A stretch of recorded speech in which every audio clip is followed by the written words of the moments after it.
Bonjour à tous et à toutes. Excusez-moi du retard. Malgré toutes les tentatives d'Air France d'être à l'heure, l'avion avait quand même une demi-heure de retard. Mais si c'était un avion solaire, on n'aurait peut-être pas pu voler aujourd'hui parce que de toute façon c'était nuageux. Donc c'était quand même bien de venir avec un avion normal pour une fois. Si ça me fait plaisir de vous parler ce matin, c'est parce que c'est à peu près quand j'avais votre âge que j'ai décidé de devenir explorateur. J'ai eu la chance de rencontrer des astronautes, de rencontrer des pionniers de l'aviation, rencontrer des explorateurs, des plongeurs, des gens qui protégeaient l'environnement. Et ils m'ont donné une vision de la vie qui était axée sur la découverte, qui était axée sur la curiosité, qui était axée sur le fait d'aller toujours un peu plus loin que ce qu'on croit possible. Et pour moi, c'était une grande découverte. Parce qu'auparavant, j'étais à l'école comme vous, et puis j'apprenais des connaissances, j'apprenais des certitudes, j'apprenais tout ce qui était prouvé, tout ce qui existait. Mais on ne m'avait jamais parlé de tout ce qui n'était pas encore expliqué, de tout ce que personne ne comprenait, de tous les points d'interrogation, de tous les doutes, de tous les mystères. Parce que finalement, la science d'aujourd'hui, c'est ce qui permet d'expliquer ce qu'on connaît. Mais c'est une toute petite partie. C'est comme si la science, c'était le cadre blanc que vous voyez là derrière moi, et que tout ce qui est autour, ça existe quand même, mais ce n'est pas expliqué. Alors, est-ce qu'il y a des extraterrestres ou pas? Est-ce qu'il y a des soucoupes volantes ou pas? Est-ce qu'il y a des miracles? Est-ce qu'il y a des continents engloutis et perdus? Est-ce qu'il y a des guérisons spontanées? Tout ça, c'est des choses qu'on ne sait pas parce que la science n'arrive pas à les expliquer. Et pourtant, il y a des gens qui disent que ça existe. C'est pour ça que je trouve que c'est absolument fondamental dans l'éducation, dans l'apprentissage, de ne pas se limiter à tout ce qu'on connaît. Il faut donner aux enfants, là peut-être que je m'adresse plus aux enseignants qu'aux élèves, mais il faut donner aux enfants le goût de la curiosité. Il faut leur dire que ce qu'on leur apprend, c'est ce qu'on connaît aujourd'hui, mais que ce qu'on attend des enfants, c'est qu'ils arrivent à découvrir davantage. Moi, je me rappelle, j'ai 3 filles. Quand elles rentraient de l'école, je leur demandais ce qu'elles avaient appris. Et elles m'expliquaient le programme de la journée.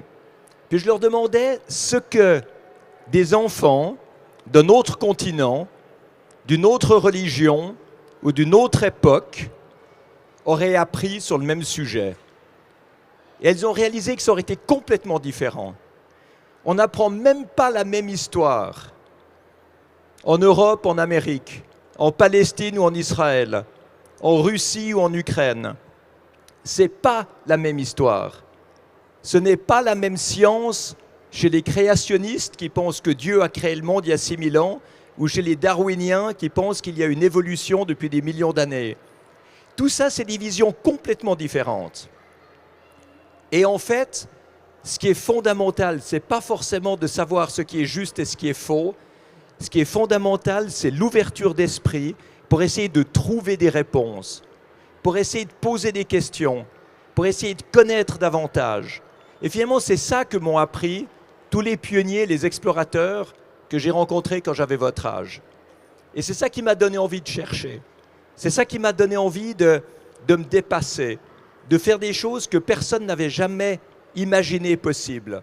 Alors dans mon cas, c'était un tour du monde en ballon, c'était un tour du monde avec un avion solaire, mais ça peut être plein d'autres choses. Ça peut être dans la musique, ça peut être dans l'art, ça peut être dans l'apprentissage professionnel, ça peut être dans les relations humaines, ça peut être dans la politique, ça peut être dans l'économie, ça peut être dans tout ce qu'on fait dans notre vie de tous les jours. Chaque fois qu'on se dit « voilà ce qui existe, voilà ce que je connais, voilà ce que les autres croient, et voilà ce que je peux peut-être essayer de découvrir, voilà ce que je peux peut-être essayer de comprendre. » Donc c'est un état d'esprit. L'aventure, l'exploration, l'esprit de pionnier, c'est un état d'esprit. C'est quand on analyse tout ce qu'on sait et tout ce qu'on croit et qu'on essaye autre chose. Alors évidemment, on ne va pas forcément réussir. Moi, je peux vous dire que j'ai eu des échecs retentissants dans ma vie. Si je vous racontais tout ce que j'avais raté, ça prendrait beaucoup plus de temps que de vous raconter tout ce que j'ai réussi. Quand j'ai essayé le tour du monde en ballon, sans escale, ça devait être un vol de 3 semaines. Et après 6 heures, mon ballon était dans la Méditerranée en train de couler. Et nous, on était repêchés par les gardes-côtes. Donc c'est vrai qu'à ce moment-là, vous vous dites que la vie est horrible, que votre rêve s'écroule, il y a tout le monde qui se moque de vous, mais en même temps, ça vous rend libre. Ça vous rend beaucoup plus libre, parce que vous apprenez que même si tout le monde se moque de vous, finalement, ce n'est pas grave.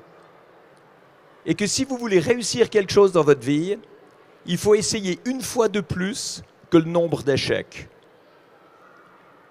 Alors on a réessayé 3 fois. C'est la 3e fois seulement qu'on a réussi.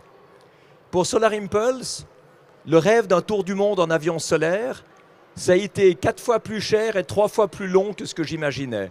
Avant de pouvoir commencer, c'était beaucoup d'obstacles, beaucoup de retard, beaucoup de gens qui n'y croyaient pas. Et il y a une phrase que je me suis répétée probablement tous les matins en me levant et que j'ai répétée au moins une fois par semaine à quelqu'un de mon équipe, c'est la phrase suivante. Si c'était facile, quelqu'un d'autre l'aurait déjà fait. Et ça, je crois que c'est une question qu'il faut aussi que vous vous posiez. Quand vous êtes devant des examens difficiles, devant des choix difficiles, le plus grave, c'est pas de rater. Le plus grave, c'est de ne pas essayer. Le plus grave, c'est de voir que vous avez dans votre vie des opportunités, des occasions, des choix, et que vous n'osez pas les prendre. Parce que vous avez peur d'essayer, parce que vous avez peur du travail que ça ferait, parce que vous avez peur des efforts que ça engendrerait. Alors, si je suis au Salon du Livre aujourd'hui, c'est parce qu'avec mon ami et associé André Borschberg, on a écrit un livre sur le tour du monde en avion solaire. Ça s'appelle Objectif Soleil. Et ce qu'on raconte, ce n'est pas les grands moments de plaisir. Oui, bien sûr, on en parle aussi. Mais ce qu'on raconte surtout, c'est l'état d'esprit qu'il a fallu dans notre équipe pour pouvoir surmonter les craintes, surmonter les peurs, surmonter les doutes. Parce qu'il ne faut surtout pas donner l'impression que réaliser un grand rêve, c'est facile. Réaliser un grand rêve, ce n'est pas facile. Et si vous essayez, vous allez voir aussi qu'il y a des doutes, qu'il y a des problèmes, qu'il y a des peurs, qu'il y a des retards. Mais ça, c'est normal. Et si on a écrit ce livre de cette manière-là, c'est pour montrer que finalement, il ne faut pas avoir peur de ça. Le succès, c'est quand on arrive au-delà de ses peurs et de ses craintes et de ses doutes. C'est ça qui nous permet de réussir. Alors, dans notre cas, qu'est-ce qu'on voulait réussir? On voulait réussir à montrer que les technologies propres, c'est-à-dire les technologies qui permettent d'économiser de l'énergie, les technologies qui permettent d'avoir des énergies renouvelables, sont mûres, sont prêtes, sont fiables, et qu'on peut les utiliser pour faire des choses qui sont a priori impossibles. C'est ça qu'on voulait. Solar Impulse a été le premier avion dans l'histoire qui était capable de voler sans carburant plusieurs jours et plusieurs nuits de suite. Donc en fait, il fallait capter l'énergie du soleil, la transformer en électricité avec les panneaux solaires, stocker cette énergie dans des batteries pour la nuit et en même temps l'utiliser pour pouvoir voler et monter. Donc tous les spécialistes de l'aviation nous ont dit que c'était impossible. Est-ce qu'on s'est arrêté? Non. On ne s'est pas arrêté, on a été voir d'autres gens qui n'avaient pas la même vision de l'impossible. On a eu des partenaires qui étaient en dehors du monde de l'aviation. On a eu un chantier naval qui a construit la structure en fibre de carbone de l'avion pour qu'il puisse être assez solide malgré sa taille et assez léger. Donc en fait, on a pris pour ce projet uniquement des gens qui correspondent à ce que je vous ai dit tout à l'heure. C'est-à-dire qui correspondent à cet esprit de pionnier, qui ne sont pas bloqués par les certitudes, qui ne sont pas bloqués par les croyances d'aujourd'hui, mais qui se disent allons plus loin et allons voir d'autres manières de faire et d'autres manières de penser. C'est comme ça que Solar Impulse a volé. C'est comme ça qu'on a réussi notre tour du monde. C'est comme ça qu'on a pu le financer. C'est comme ça que les ingénieurs ont pu le construire. Et c'est comme ça aussi qu'on a eu les autorisations de vol et qu'on a eu tellement de gens qui nous ont soutenus. Parce que c'est vrai que c'est très compliqué de faire voler un avion comme ça dans des pays qui n'ont aucune idée de ce qu'on fait. On a volé en Inde, on a volé en Chine, on a volé au Japon, on a volé en Birmanie, on a volé dans des pays qui n'avaient jamais vu quoi que ce soit qui ressemblait à ce qu'on faisait là. Et qui en fait ont accepté de jouer le jeu de l'esprit de pionnier et de nous accompagner et de nous aider. Donc Solar Impulse a réussi à déclencher un grand enthousiasme dans le monde en faveur des énergies propres qui sont capables de protéger l'environnement, mais pas de protéger l'environnement de manière naïve, où on dit aux gens que pour protéger la nature, il faut arrêter de bouger, arrêter de partir en vacances, arrêter de consommer, etc. Non, protéger l'environnement avec des technologies qui sont rentables, qui peuvent créer des emplois, qui peuvent permettre un développement économique. Et ça, c'est important, vous allez devoir trouver des métiers. Vous aurez votre profession. Eh bien, sachez que dans toutes ces nouvelles technologies, il y a beaucoup de possibilités. Que vous soyez ingénieur qui conçoit des nouvelles technologies, que vous soyez installateur, que vous soyez architecte, que vous soyez ouvrier, que vous soyez électricien, il y a plein de nouveaux débouchés qui se présentent et qui doivent donner de l'espoir. Parce que je trouve que dans notre monde, on ne donne pas assez d'espoir. Dans notre monde, on parle toujours de ce qui va mal, on parle toujours des problèmes, et quand on ouvre un journal, il faut arriver jusqu'à la page des sports pour voir enfin quelque chose qui va bien, à condition que ce soit l'équipe qu'on aime qui gagne. Parce que sinon, on est encore plus triste à la fin. Donc, allez rechercher tout ce qui permet de trouver de l'espoir, de trouver des nouvelles possibilités, de trouver des nouvelles occasions. C'est ça l'aventure. Vous n'allez probablement pas faire un tour du monde en avion solaire ou en ballon. C'est pas ça que je vous dis. Mais dans votre vie, vous pouvez avoir exactement le même état d'esprit, vous pouvez avoir exactement les mêmes espoirs, vous pouvez avoir exactement les mêmes aspirations et les mêmes rêves. Et quand on a des grands rêves et qu'on travaille pour les réaliser, parfois ça marche. Et parfois ça ne marche pas. Alors on suit un autre rêve et on continue. Et c'est ça qui est intéressant dans la vie. C'est tout ce que la vie nous apprend, c'est tout ce qu'elle nous permet de comprendre et c'est tout ce qu'elle nous permet de transmettre.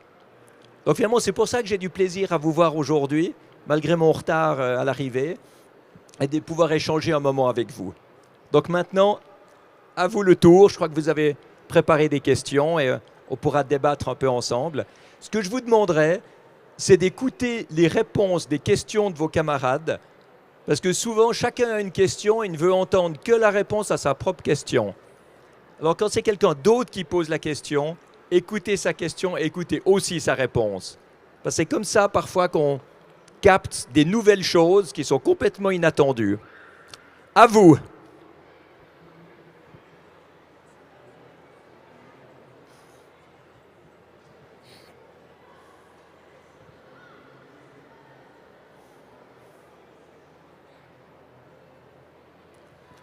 De ce côté-là, vous avez un micro? Super, merci.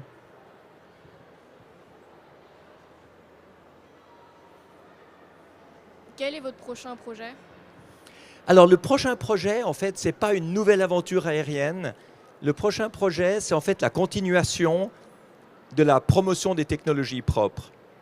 Solar Impulse avait ce tour du monde pour pouvoir crédibiliser ce message, en parler dans les médias, dans le monde politique, dans le monde industriel. Mais maintenant qu'on l'a fait et qu'on a montré que ça marche, je suis en train de créer l'Alliance mondiale pour les solutions efficientes. C'était une possibilité de regrouper tous ceux qui ont des start-up, des petites entreprises, des grandes entreprises ou des individus qui ont des idées, de manière à pouvoir amener des solutions rentables pour protéger l'environnement. Et je me suis engagé à amener d'ici 1 an et demi, c'est fin 2018, 1000 solutions rentables pour protéger l'environnement. C'est là-dessus que je travaille maintenant.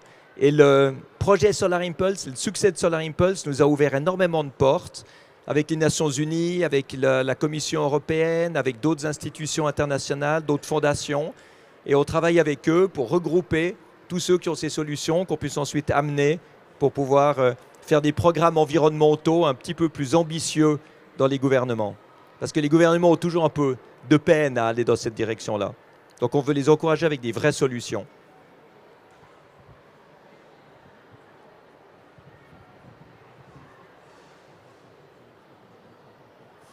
Oui, le micro arrive.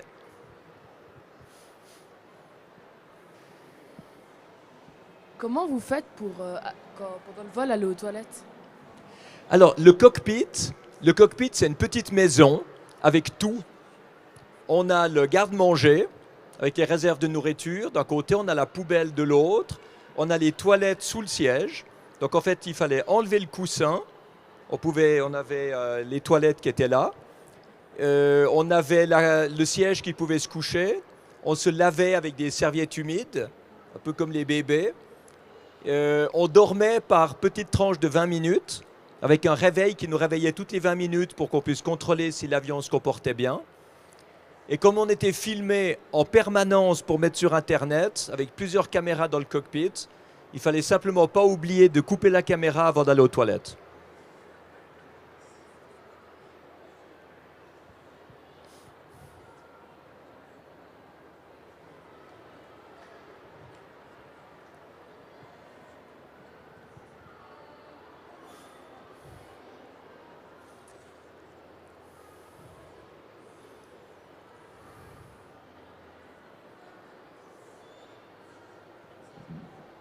Bonjour. Bonjour. Que va devenir Solar Impulse? Alors, Solar Impulse 2 est à côté de Zurich, à Dubendorf. Il est démonté. Et on attend de voir si le musée de l'air et de l'espace de Washington est en train de réussir à agrandir une aile du musée, parce que pour l'instant, il est plein et il faut pouvoir l'agrandir. Et Solar Impulse 1 est à la Cité des Sciences, à Paris. Ça me fait très plaisir qu'il soit là, parce que c'est un endroit où il y a 3 millions d'enfants et d'étudiants et d'enseignants qui passent chaque année. Et c'est assez beau, cette Cité des Sciences. C'est très interactif, il y a beaucoup de choses à découvrir sur tous les phénomènes naturels et technologiques. Et avoir Solar Impulse à cet endroit-là, pour nous, c'est vraiment une excellente solution.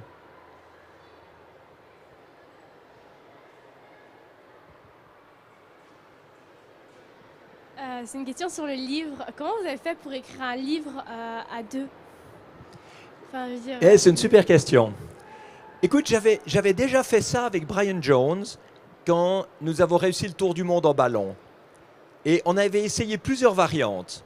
On avait essayé la variante où on parlait de nous à la 3e personne. Puis ça ne marchait pas. Puis si c'est moi qui écrivais et que je parlais de Brian extérieurement sans qu'il puisse s'exprimer lui-même, on s'est dit c'est dommage parce qu'on a fait ce tour du monde ensemble. Donc essayons de faire un livre ensemble. Donc en fait, on a réussi à mettre en place son récit et le mien dans un livre, et ça avait super bien marché. On était premier des ventes en France avant Noël de 1999, c'est un super grand succès. Et je me suis dit qu'il faut refaire la même chose pour Solar Impulse 2, pour le tour du monde, parce que André Borschberg est quelqu'un de très proche de moi. On a vraiment profité, mais aussi pleuré ensemble dans ce projet. Et ça aurait été dommage de faire 2 livres ou de ne pas permettre à chacun de s'exprimer. Donc en fait, lui a eu quelqu'un de l'éditeur qui l'a aidé à mettre ses notes sous forme de texte. Moi, j'ai écrit ma partie parce que j'adore écrire. On est très différents, André et moi. André est ingénieur, moi je suis psychiatre. Moi j'ai fait des études littéraires et lui a fait des études scientifiques. Donc moi j'ai écrit ma partie. Et puis ensuite, on a remis chronologiquement en place les 2 parties. Donc en fait, on les a intégrées. On coupait sa partie, on coupait la mienne, là où ça se retrouvait. Et souvent, on voit les mêmes situations comprises de manière complètement différente. On a eu des disputes, André et moi. Il n'y avait qu'un siège dans l'avion. C'est qui allait voler et quand? Alors, lui, on montre bien, il explique sa vision, pourquoi il pense que c'est lui qui doit voler. Ensuite, moi, j'explique pourquoi je pense que c'est moi qui dois voler. Et puis, finalement, qu'est-ce que la réalité nous a permis de faire? Donc, en fait, on a vraiment voulu montrer comment, avec 2 personnes, il y a 2 manières de voir la vie. Il y a 2 manières de comprendre les situations. Et comment, si on est assez intelligent sur le plan émotionnel, on arrive à résoudre les conflits pour en faire quelque chose d'utile, pour en faire une synergie. Alors, on dit toujours que entre nous, et c'est ça qu'on essaye de montrer dans notre livre, c'est que l'arithmétique que vous apprenez à l'école n'est pas toujours juste dans les relations humaines. 1 plus 1, dans les relations humaines, ça fait rarement 2. 1 plus 1, ça peut faire 0, quand les gens se disputent. Ça peut faire 1, donc 1 plus 1 égale 1, au moment où les gens sont identiques, qui se ressemblent complètement et qui n'ont aucune différence. Mais il n'y a aucun apprentissage, il n'y a pas de créativité. Si on pense la même chose, on n'apprend rien. Mais ça peut faire 3. 1 plus 1 égale 3, c'est ce qu'on a fait avec André. C'est lui, moi et nous deux. Ce que lui pensait ou ce que moi je pensais, ça ne suffisait pas pour réussir ce projet. Il fallait plus que ça. Il fallait son expérience, il fallait mon expérience, et il fallait créer une troisième expérience qui soit partiellement à lui, partiellement à moi. L'intersection de ces expériences-là, c'est ça qui nous permettait de réussir. Et c'est ça finalement qu'on montre dans ce livre, et c'est pour ça qu'on l'a écrit à deux. Alors tu verras, il y a quelques paragraphes écrits par lui, quelques paragraphes écrits par moi, ensuite de nouveau lui, ensuite de nouveau moi, et jusqu'à la fin. Mais c'est précisé quand Oui, c'est précisé. Il y a chaque fois le nom de celui qui écrit. Il y a le nom, quelques paragraphes, le nom de l'autre, quelques paragraphes. Puis ça s'enchaîne bien, c'est ça. En tout cas, on a eu du plaisir à l'écrire. Voilà.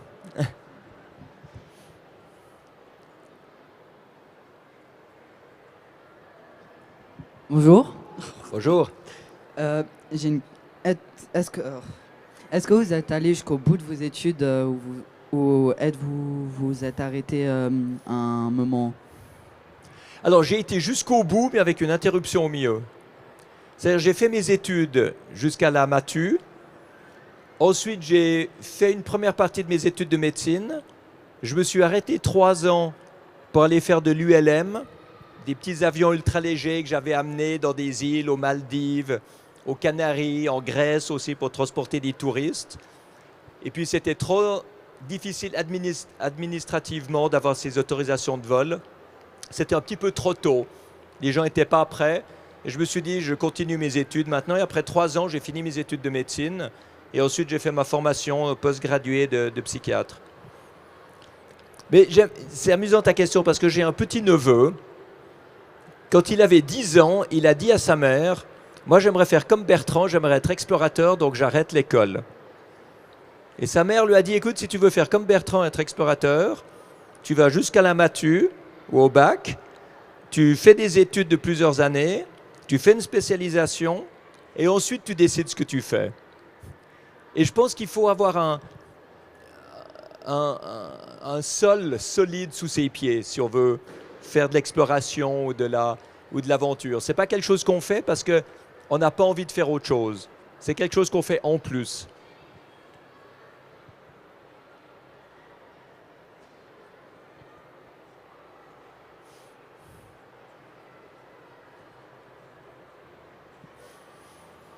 Bonjour. Bonjour.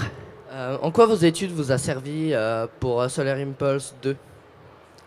Alors, ça m'a servi dans plusieurs domaines. Dans les études de médecine, on fait de la physique, on fait de la chimie pendant les 2 premières années. Donc ça m'a permis aussi de comprendre ce que faisaient les ingénieurs de Solar Impulse.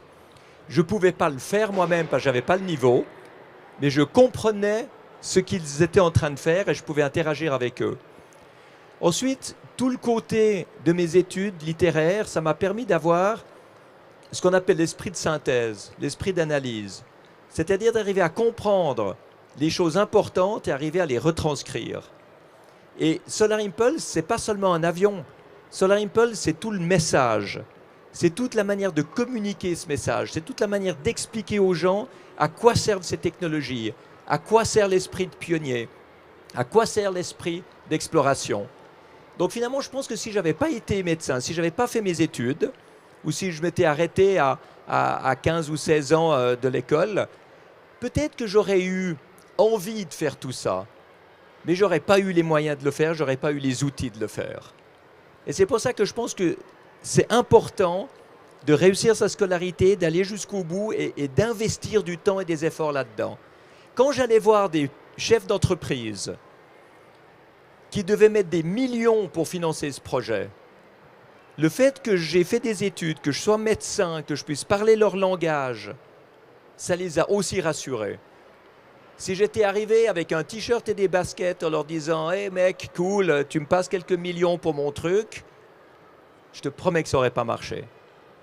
Donc Donc en fait, il faut arriver à combiner quand même beaucoup de choses. Je pense qu'il faut faire des études, mais il faut garder l'esprit de curiosité.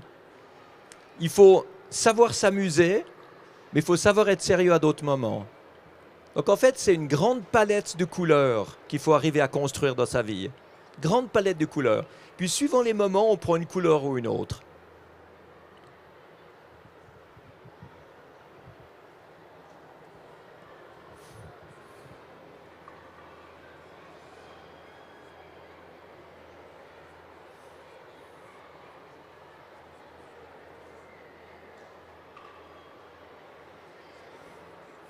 Bonjour. Bonjour. Excusez-moi.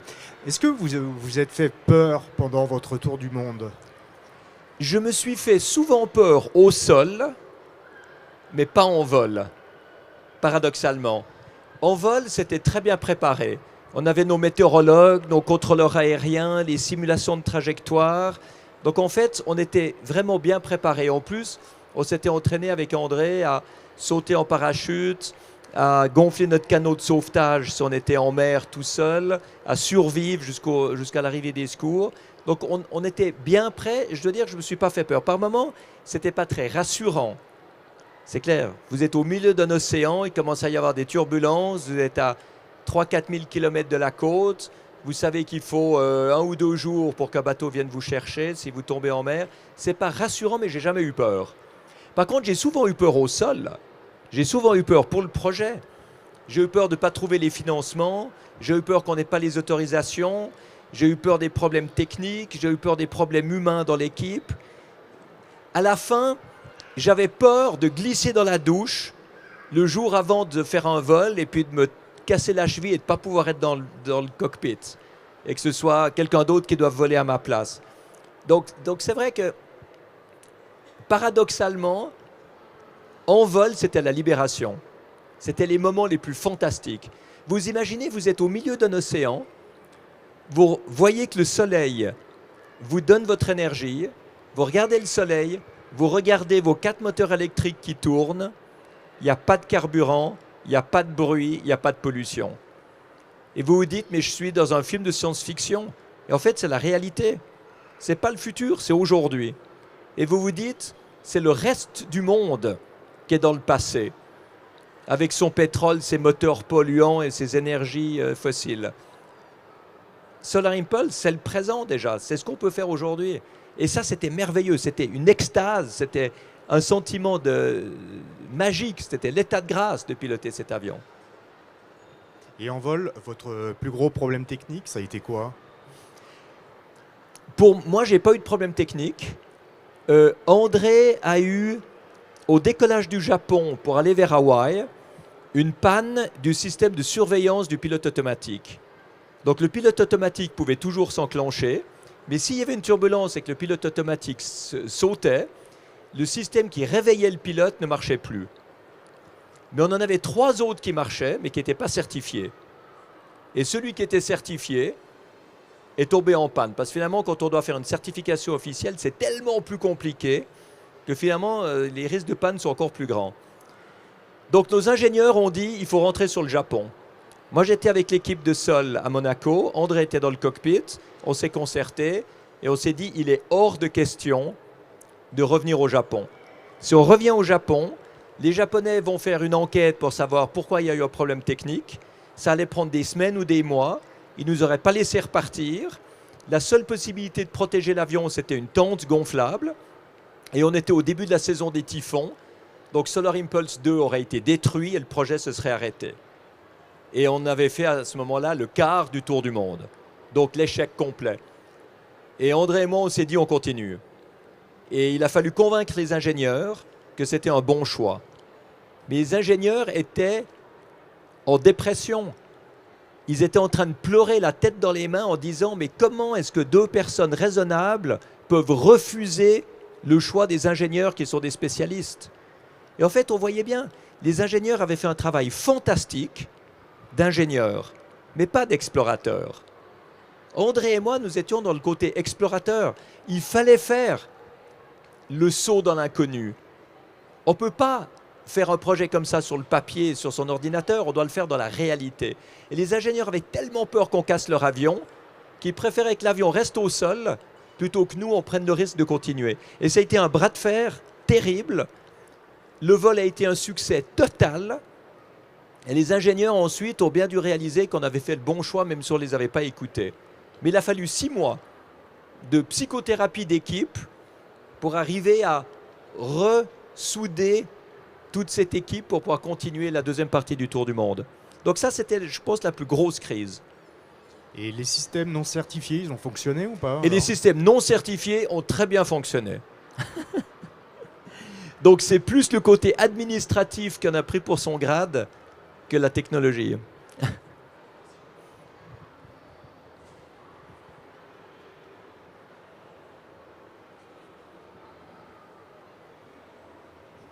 Profitez. Qu'est-ce que vous avez comme question, comme remarque, comme expérience personnelle? Il n'y a pas besoin que ce soit que des questions par rapport à moi. Vous pouvez aussi poser des questions sur vous, des questions sur ce que vous pensez de la vie, sur les métiers que vous voulez faire. Ça peut être une discussion plus que simplement des questions. Oui, madame.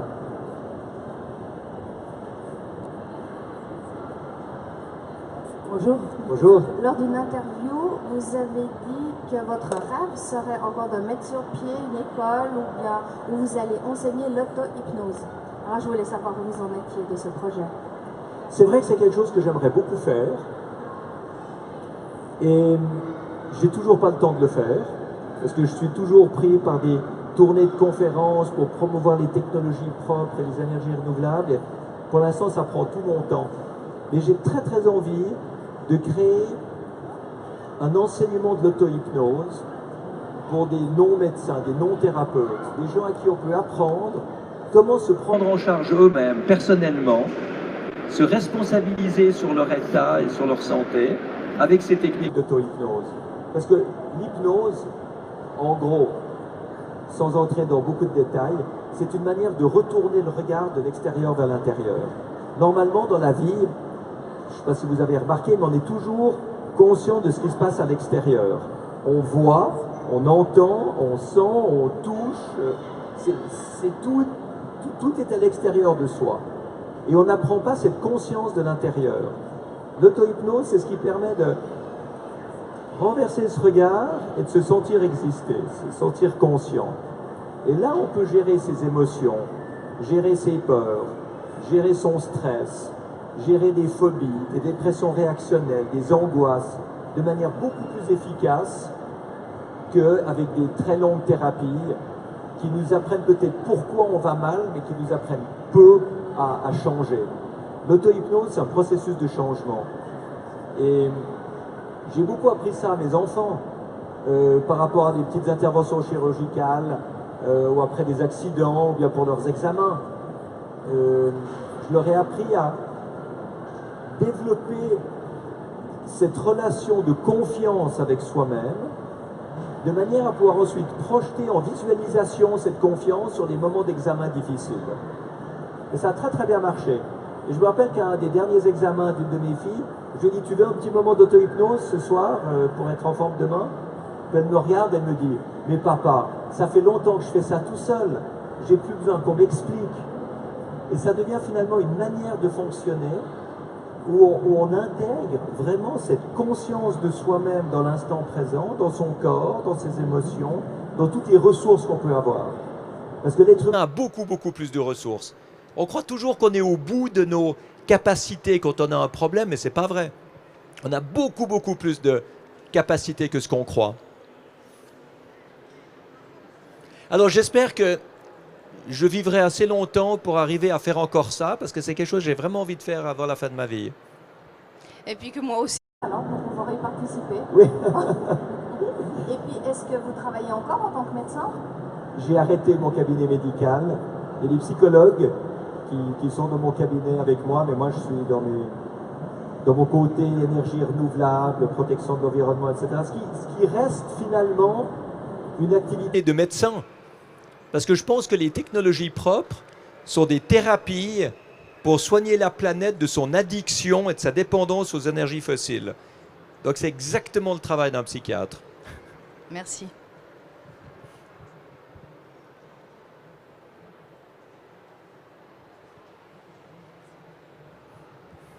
Tout à l'heure, vous nous avez parlé de votre prochain projet, des 1000 Des 1000 solutions. propositions. Oui. Est-ce que vous avez déjà quelques exemples dont vous pourriez nous parler, qui Oui. pourraient aboutir? Oui, volontiers. Dans les membres qui arrivent maintenant pour constituer l'Alliance mondiale, il y a par exemple une start-up française qui s'appelle Ecotech Ceram. Ils ont inventé un processus pour stocker de la chaleur dans de la céramique. Et cette céramique, c'est en fait des déchets industriels qui sont fondus, qui arrivent à faire une masse qui contient beaucoup de chaleur. Donc ils peuvent chauffer cette céramique à 1000 degrés. Par exemple, quand il y a du vent, quand il y a de l'énergie solaire, vous avez de l'électricité en surabondance. Il y en a trop pour les besoins. Et vous la stockez sous forme de chaleur à 1000 degrés dans cette céramique qui est protégée dans des containers isolés, bien isolés de l'extérieur. Et quand vous n'avez plus d'énergie solaire ou plus d'énergie éolienne à disposition, vous pouvez utiliser cette chaleur pour faire votre eau chaude, pour faire votre chauffage, voire même pour faire tourner des turbines et produire de l'électricité. Donc ça, c'est l'exemple typique d'une invention absolument géniale qui peut répondre à ceux qui disent « le solaire et l'éolien ne servent à rien parce que c'est intermittent, c'est pas continu ». Il y a une autre société, par exemple, qui s'appelle Viewglass aux États-Unis. Viewglass fabrique des fenêtres qui ont un système d'absorption variable du rayonnement solaire. Donc, quand il y a peu de soleil, la vitre est totalement transparente. Et quand ça se met à chauffer à l'intérieur, avec votre iPhone, vous pouvez obscurcir la vitre et l'énergie calorifique, donc la chaleur est absorbée par la vitre. Et vous pouvez avoir beaucoup moins d'air conditionné. Vous n'avez même plus besoin de volets ou de rideaux parce que tout fonctionne avec l'opacissement de la vitre. Vous avez une autre société, c'est des Italiens qui font du dessalinement d'eau de mer avec de l'énergie solaire. Il y a des sociétés Ista, qui fait des compteurs individuels dans les maisons. En France, je ne sais pas si en Suisse c'est exactement comme ça, mais en France, vous avez le plus souvent des immeubles, surtout les logements sociaux avec, je ne sais pas, 10 ou 20 appartements. Et puis les charges sont divisées par le nombre d'appartements indépendamment de la consommation de chacun. Donc tout le monde s'en fout et consomme n'importe quoi. Quand vous avez un compteur individuel qui vous coûte 1,20 franc par mois, statistiquement, il y a 20% d'économie d'énergie. 20%, c'est colossal comme économie, au niveau eau chaude, au niveau chaleur et au niveau électricité. Et la liste se prolonge comme ça. Vous avez tellement de solutions qui rendent la vie meilleure, qui protègent l'environnement et qui protègent votre portefeuille.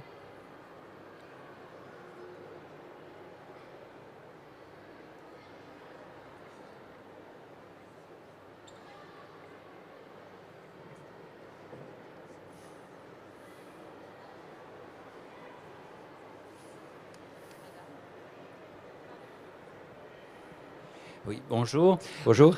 Quel est le principal problème technologique pour transférer le succès de Solar Impulse sur l'aviation de fret et de passagers? Alors, pour le transférer sur l'aviation, le principal problème, c'est le stockage de l'énergie. Nous, on avait des batteries au lithium polymère qui étaient les meilleures batteries du moment, mais en mettant 25% du poids de l'avion en batterie, on arrivait à faire voler un pilote et 0 passager. Donc c'est le tout début. C'est sûr que c'est le tout début. Maintenant, ce qu'il faut, c'est que le stockage sous forme de batterie s'améliore, ou alors qu'on ait des systèmes à hydrogène. L'hydrogène est aussi un excellent moyen de stocker de l'énergie. Vous dissociez l'eau en oxygène et hydrogène, et vous utilisez cet hydrogène ensuite pour se recombiner avec de l'oxygène, ça fait de l'électricité et de l'eau. Puis ensuite, vous réutilisez cette eau pour continuer. Alors, on voit qu'on est au balbutiement de la possibilité de voler à l'électrique. Mais ça se développe extrêmement vite. Quand j'ai initié Solar Impulse, on m'a raconté que chez Airbus, les ingénieurs riaient en disant qu'ils ne pourront jamais construire leur avion. Puis quand on l'a construit, ils ont dit qu'ils ne pourront jamais voler. Quand on a volé, les mêmes ont dit qu'ils vont s'écraser. Et quand on ne s'est pas écrasé, les mêmes ingénieurs ont dit qu'il faut lancer des programmes d'aviation électrique parce que ça marche. Et aujourd'hui, tout le monde travaille sur l'aviation électrique. Donc Solar Impulse a été utile. Solar Impulse était vraiment un pionnier de l'aviation électrique dans ce sens-là. Et moi, je vous fais la promesse que d'ici moins de 10 ans, il y aura des avions court-courrier avec 50 personnes, 50 passagers qui voleront à l'électrique. Ce ne sera pas forcément solaire. C'est-à-dire que l'électricité ne sera pas toujours fabriquée en vol permettant de voler jour et nuit. L'électricité, elle sera produite au sol, elle chargera les batteries au sol, et puis ensuite, vous pourrez faire des vols court-courrier, 2 heures de vol, 500, 800 km, mais avec 50 personnes à bord, pouvant atterrir tout près d'une ville, sans faire de nuisance, sans faire de pollution, donc en n'ayant pas des aéroports tellement loin de tout le monde. Donc ça aura des avantages immenses pour les riverains, pour les passagers, pour les compagnies aériennes.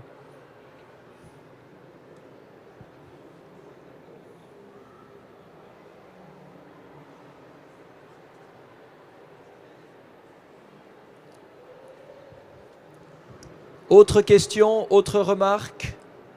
Profitez.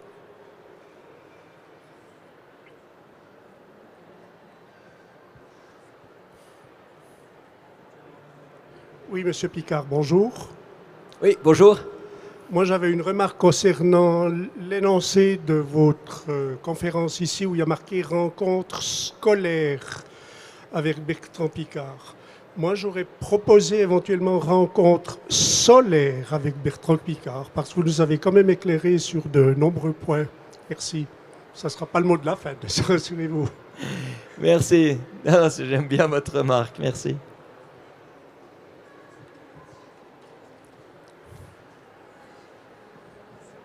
Bonjour. Bonjour. Quel est votre plus beau souvenir, votre plus belle émotion de voyage?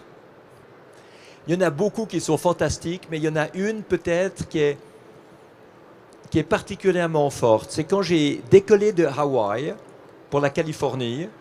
Il y avait 4000 ou 5000 km d'océan.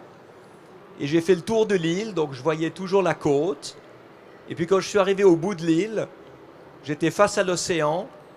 Et le contrôleur aérien qui était au centre de contrôle à Monaco m'a appelé par satellite. Il m'a dit, eh bien écoute Bertrand, bon vol, l'entier du Pacifique est à toi. Et devant moi, il n'y avait plus que de l'eau jusqu'à la Californie.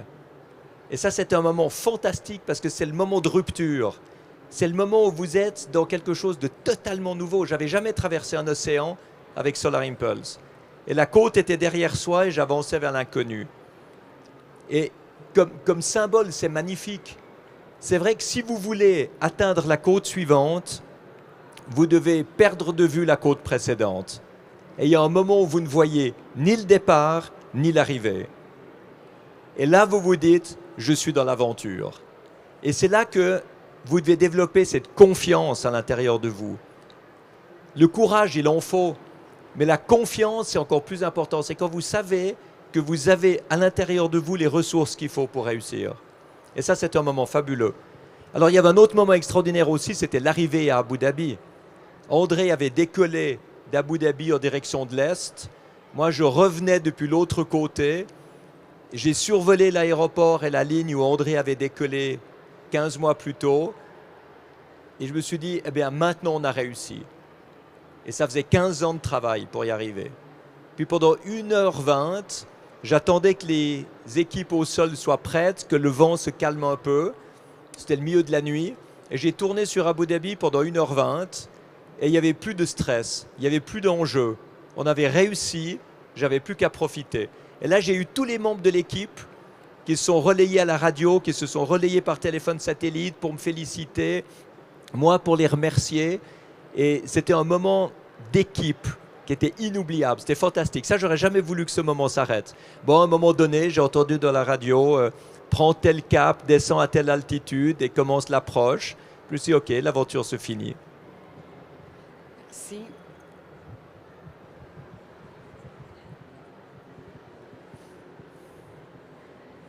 Bonjour. Bonjour. Je vous ai suivi sur Instagram tout le long de votre aventure. Ah oui. Eh bien, moi, je vous dis merci. parce que vous êtes incroyable. Vous nous avez fait voir un horizon qui est presque inconnu souvent pour nous. Vous avez fait un exploit et ben, moi je voulais vous remercier, vous et toute votre équipe, parce que vous m'avez offert pendant ce tour du monde du rêve. Et puis voilà, je suis vraiment émue d'être devant vous. Et puis voilà, vous représentez une lignée d'aventuriers qui est incroyable. Et moi j'en parle à mes enfants tout le temps. Et voilà. Merci, vous êtes adorable. Ça me fait plaisir de savoir que vous nous avez suivis comme ça. Merci. Très beau mot de la fin, à moins que quelqu'un ait encore une question, sinon on s'arrête là. Oui, question?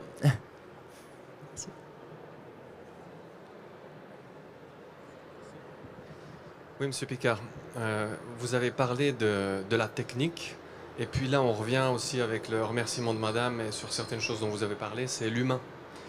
Alors quel serait le meilleur conseil que vous pourriez donner humainement pour quelqu'un qui souhaite réaliser un rêve? Il faut avoir confiance dans la force de son rêve.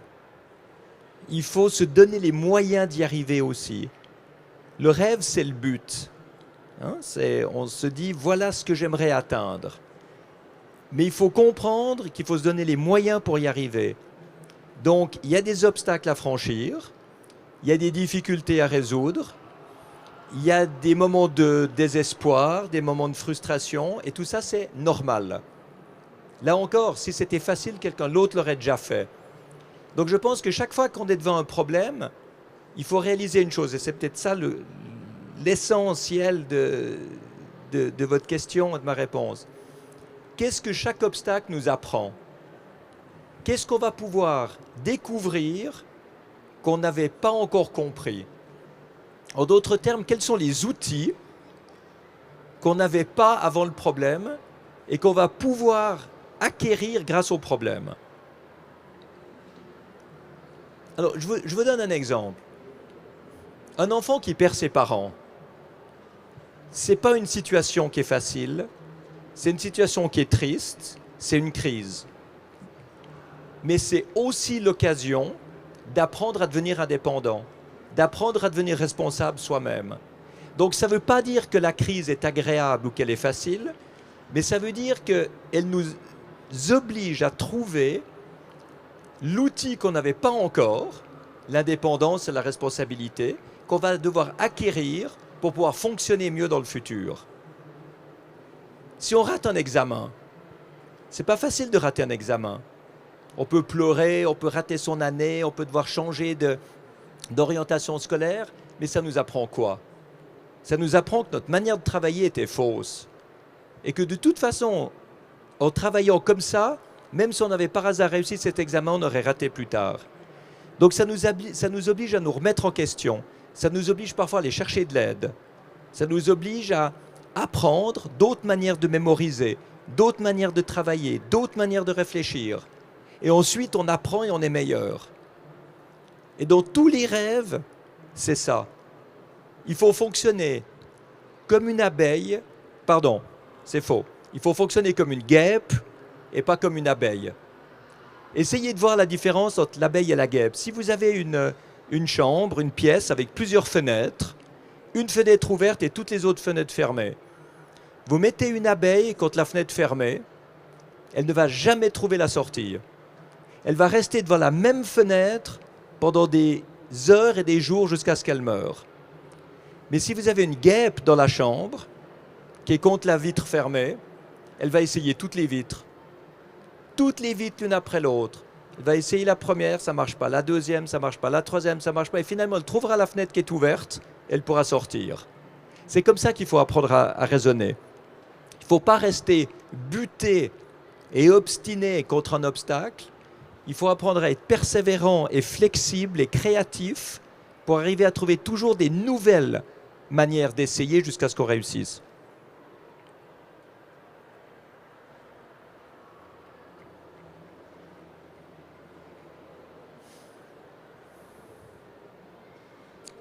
D'autres questions ou on en reste là?